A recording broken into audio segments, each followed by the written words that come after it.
안녕하세요. 오늘은 자폐성 장애 유아의 마음이해 능력에 대하여 알아보는 시간을 가지겠습니다. 마음이해 능력은 세상을 살아가면서 꼭 필요한 인지 능력이라고 생각합니다.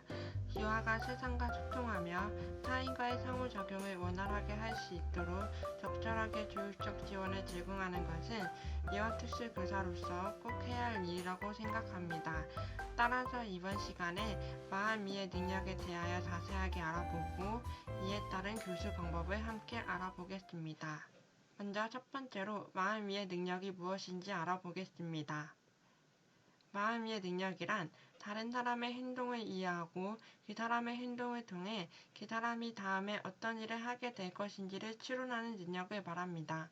즉, 다른 사람이 생각하는 것, 믿고 있는 것, 원하는 것, 의도 등을 인식하고 이해하는 능력을 뜻합니다.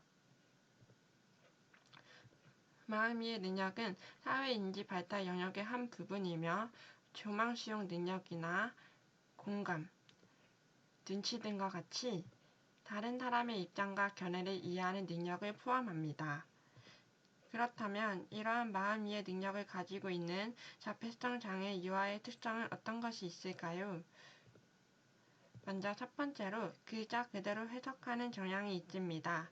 여러 가지 의미를 가진 어휘를 구분하는 데 어려움을 보이며 예를 들어 말하다의 말, 달리는 말 또는 먹는 배, 타는 배, 신체 부위의 배가 있는데 그 의미 중 대화 상황에 적합한 의미를 찾는 데 어려움이 있습니다. 또한 은유와 비유를 이해하는 데도 어려움을 보입니다. 예를 들어 사과 같은 내 얼굴, 나는 아름다운 나비와 같이 은유법과 비유법이 쓰인 문장을 이해하는 데 어려움을 보입니다. 더 나아가 농담과 속담을 이해하는 데도 어려움을 보입니다. 예를 들어 도토리 기저귀, 진짠빛이 어둡다 같은 속담의 의미를 이해하는 데도 어려움을 보입니다.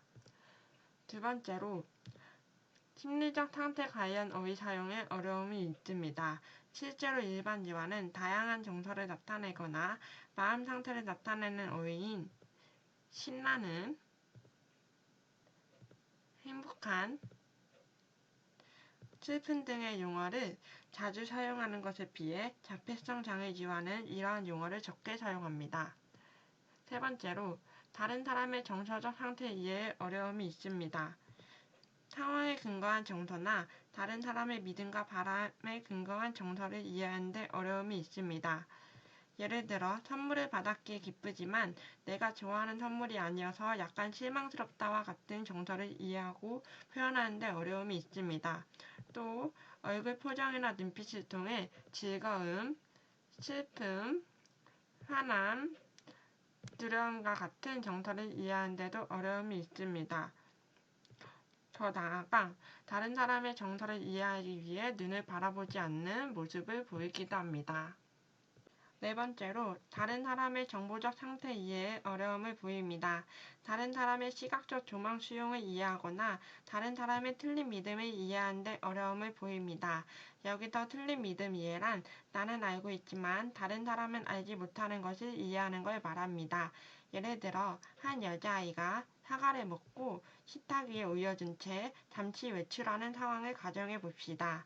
이때 그 여자아이의 남동생이 여자아이가 먹던 사과를 탁자 위에서 찾아 먹은 뒤 냉장고로 옮겨둘 경우 이러한 사실을 알지 못하는 여자아이가 집으로 돌아왔을 때 그 여자아이는 어디에서 사과를 찾을 것이라는 상황을 이해하는 것이 틀린 믿음을 이해하는 것이라고 볼 수 있습니다. 이와 같은 상황에서 자폐성 장애 유아는 이를 이해하는 데 어려움을 보입니다. 그렇다면 이러한 마음이해 능력을 향상시키기 위한 교수 방법은 무엇이 있을까요? 총 4가지로 될 수 있습니다. 활동 중심의 마음이해 향상 프로그램, 이야기책을 활용한 마음이해 향상 프로그램, 그리고 상황 이야기, 마지막으로 짧은 만화 대화가 있습니다. 먼저 활동 중심의 마음이해 향상 프로그램입니다. 1부와 2부로 나뉘어져 있는데 1부는 정서 이해를 중심으로 한 활동으로 구성되어 있습니다. 이 프로그램은 총 4단계에 따른 활동으로 이루어져 있으며 1단계는 얼굴 표정을 인식하는 주제로 얼굴 표정 이해 향상 활동을 주로 합니다.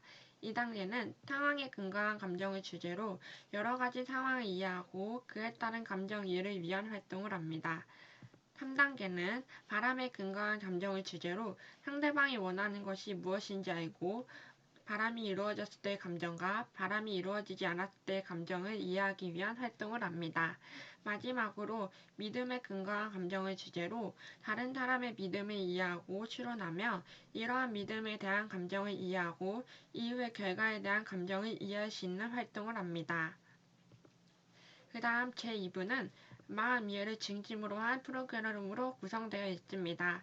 먼저 1단계는 시각적 조망 수용이 주제이며 나와 다른 위치에서 사물을 바라볼 때 다른 것을 볼 수 있다는 것을 이해하기 위한 활동을 합니다. 그 다음 2단계는 경험을 통한 인식의 이해를 주제로 사람들은 자신이 경험한 것은 잘 알지만 경험하지 않은 것은 알 수 없다는 것을 이해하는 활동을 합니다.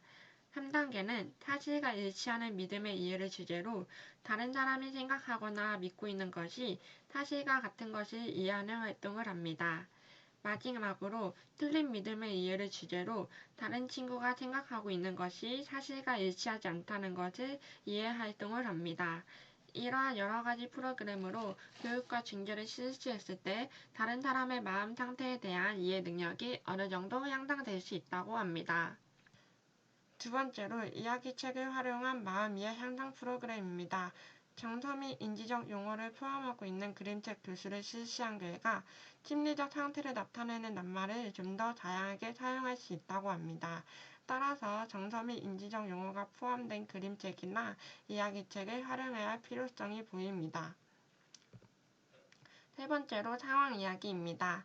다음은 마음이해 능력 향상을 위한 상황 이야기 예시이며 이는 다른 사람들이 알고 있는 것과 이들의 생각, 믿음, 그러한 상황과 관련된 느낌 등을 잘 설명해 주어서 상황 이야기를 통해 마음이해 능력을 발달시킬 수 있습니다. 마지막으로 짧은 만화 대화입니다. 대화를 하면서 대화 속 인물들의 생각과 느낌, 기분과 동기를 이해하는 데 용이하게 사용될 수 있으며 그림 속 주인공들이 자신의 생각과 동기, 믿음 등을 명시적인 그림과 글로 표현하여 마음이해 능력뿐만 아니라 사회적 상호작용 능력과 적응 능력 또한 지원해 줄 수 있습니다. 지금까지 마음이해 능력이 무엇인지, 마음이해 능력의 특성, 그리고 조수 방법까지 알아보았습니다. 이를 바탕으로 유아 특수교사로서 이러한 마음이해 능력에 대하여 이해하고 그에 걸맞은 적절한 교육적 지원을 제공해야 함을 다시 한번 느끼게 되었습니다. 유아가 세상과 소통하는 길을 함께 걸어 나갈 수 있는 그런 조사가 될 수 있었으면 좋겠습니다. 이상으로 들어주셔서 감사합니다.